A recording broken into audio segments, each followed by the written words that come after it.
It's all about conversation, sharing stories, community to community. Arrow.net, ARROE.net. We are unplugged and totally uncut with NBA coach Ray Scott. Well, I'm doing the best I can do, my friend. Well, you have done a lot is what you have done. I love the idea that NBA in black and white is being released, because there are so many times that I believe that the NBA is so focused on its future that we have forgotten about its past. Uh-huh.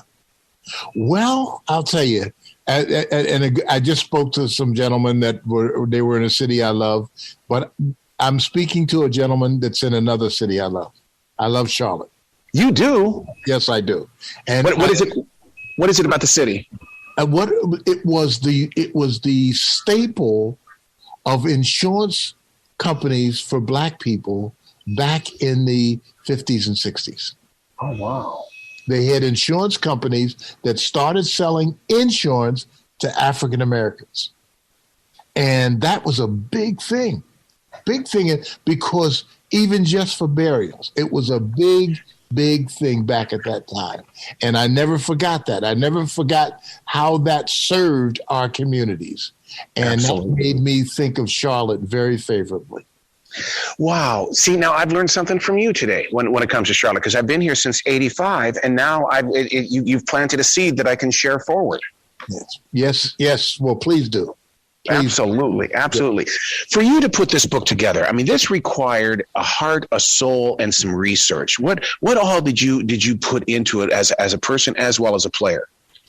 Heart, soul, and research. That's very good. I'm never going to forget that. That's because that's what I put into it. My partner and I, Charlie Rosen. Charlie Rosen is my partner. He's the guy that wrote the book on Phil Jackson. And I saw how great his book was on Phil Jackson, and he implored me to do a book, and he got the deal. So he's my guy. What we were trying to do was show the parallel in America from the inception of the NBA, mm-hmm. and parallel how the NBA grew, and then look at how America grew. And it started for me in 1960 with John Fitzgerald Kennedy, with JFK, because he made the pronouncements. He didn't do it.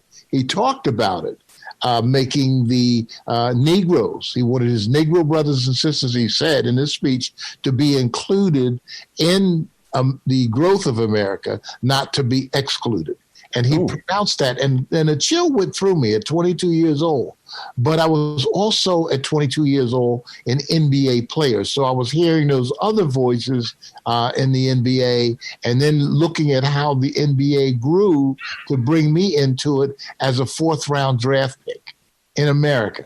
That just meant everything to me. So all of these things were kind of shaping my life that I didn't know, but it was parallel. And my basic parallel to that was the Emmett Till murder in Mississippi, the 14-year-old kid that was murdered.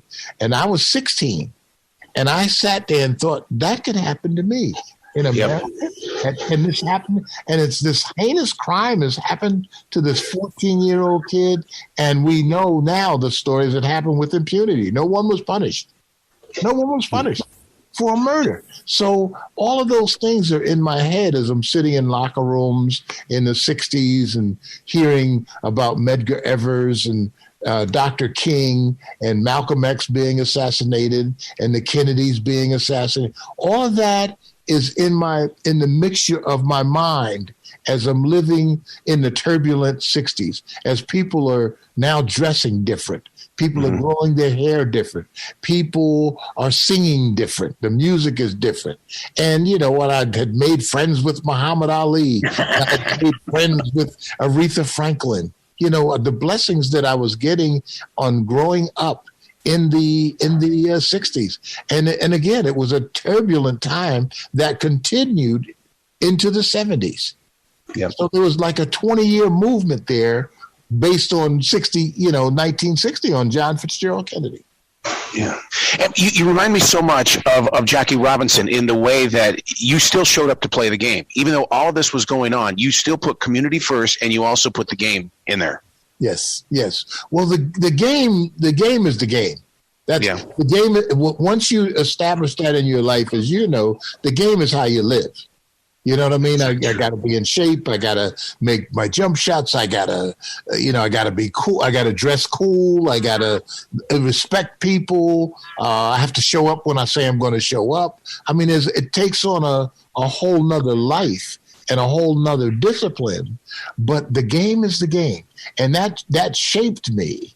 But it also helped me with the thoughts that I was having. Because you're never thoughtless. And so when you're sitting in the locker room and the guys are just palavering, talking about history or movies or one thing and another, all of that comes into view, and you can say, well, there's truth in that. And in that I read James Baldwin, or I read Richard Wright, or I read Ernest Hemingway, or these writers. I was a voracious reader, and I love to read, and it just meant a lot with that development of the country and the development of the league.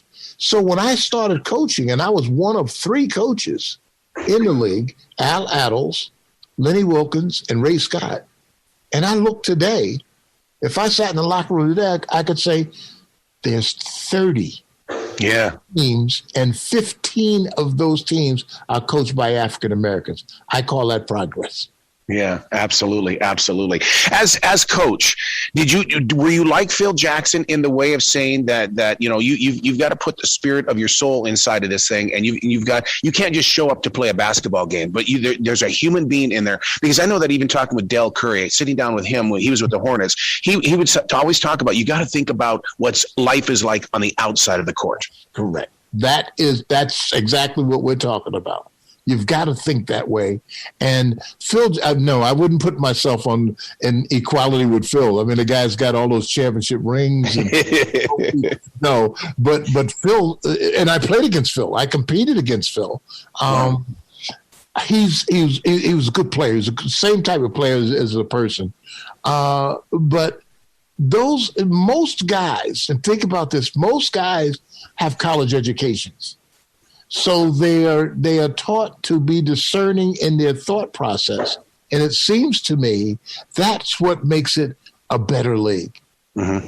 That there is this kind of weaving of education throughout that league. And when I started, you had to be 21 or 22 to play in the league, because you could only play when your college class graduated. That's right. So you had to have a nodding acquaintance with education. And I think as we're speaking, I'm thinking that made the NBA better.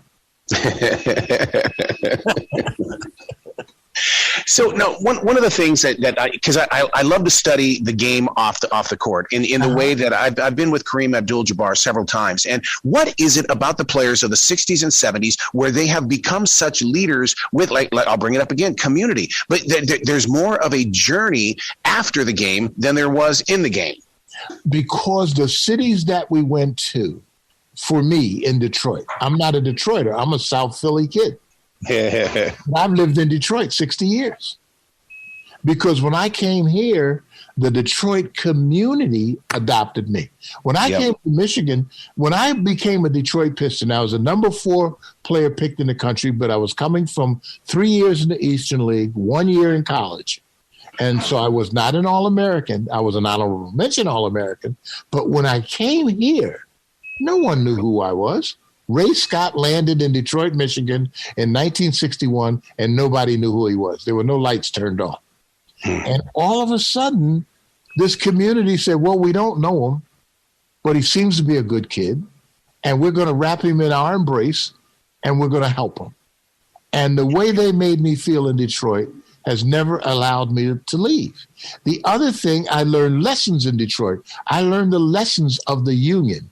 I was one of the biggest proponents of a union for the NBA other than Oscar Robertson.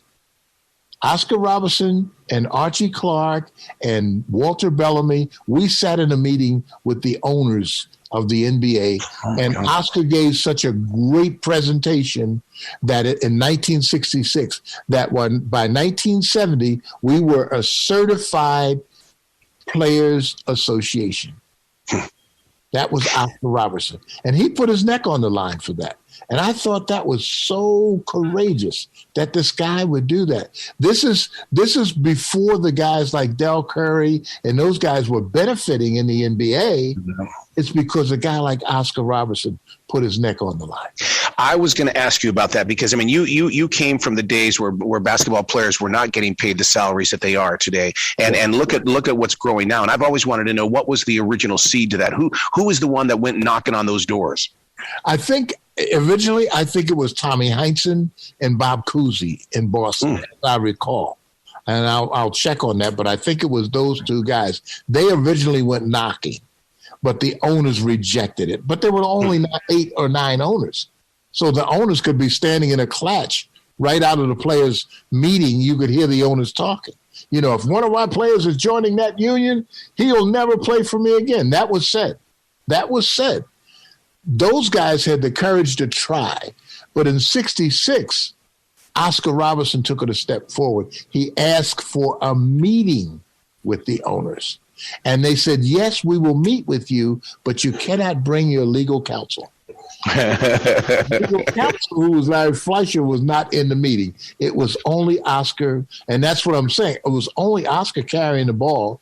And, you know, we were sitting there like the Pips. You know, we were all just right behind Oscar, just backing him up in what he was saying. But it was a great time in 1966 because Oscar started that dialogue, so much so that the owners, specifically Sam Schulman from the Seattle Supersonics, and the other owner was Jack Kent Cooke, who owned the Washington Redskins and the Los Angeles Lakers. He said that's one of the finest presentations I've heard.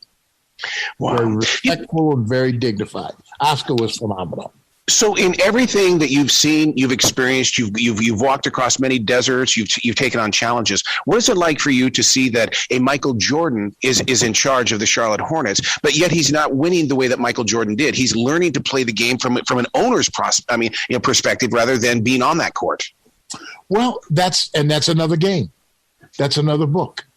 You know, that's something futuristically we can look back at. But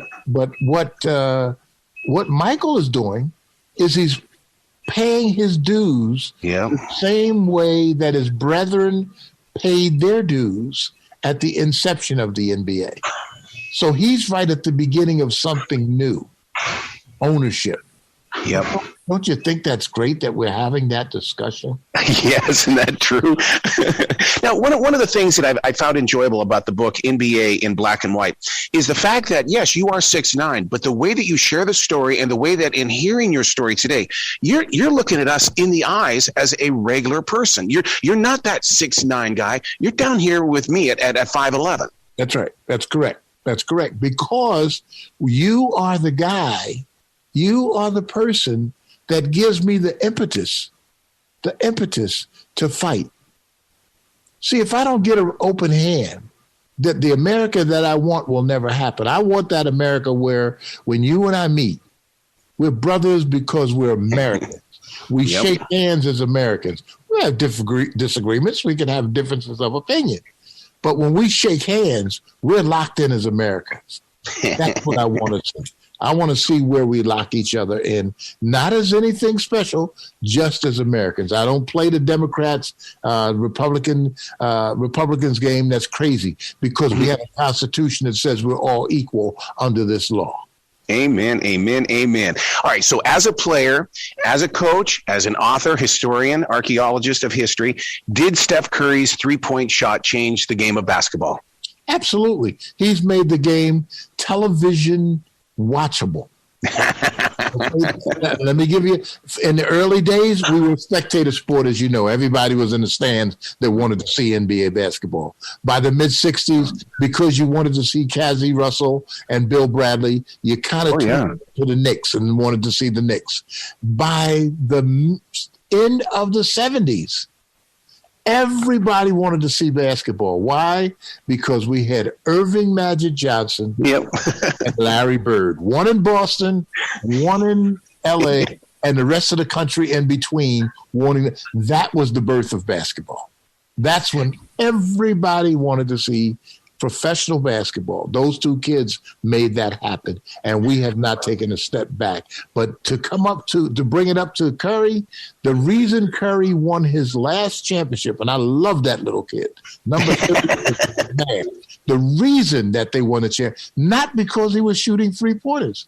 They won because he became a tiny Archibald. Nobody could stop him from penetrating to the basket and making those crucial layups that he was making. In that series, in my opinion, he became a true superstar. Yep, absolutely. This book, it can't just stay a book. Are you working on a series that we're going to see on the History Channel or ESPN or anything like that? Because, I mean, you've got to have pictures and interviews and things. I do have pictures. The interviews, I think probably. But, as an 80-year-old guy, I'm not going to find a lot of that stuff now. It's buried. But as a guy that just loves the game, I will follow the game, and I'll do anything I can to help this game I love, because that little brown ball saved my life. Yeah. Wow. Well, Coach, you got to come back to this show anytime in the future. The door is always going to be open for you. Okay. Well, you make the call. I'll answer. Excellent. You be brilliant today, okay? Oh, thank you. I'm doing my best.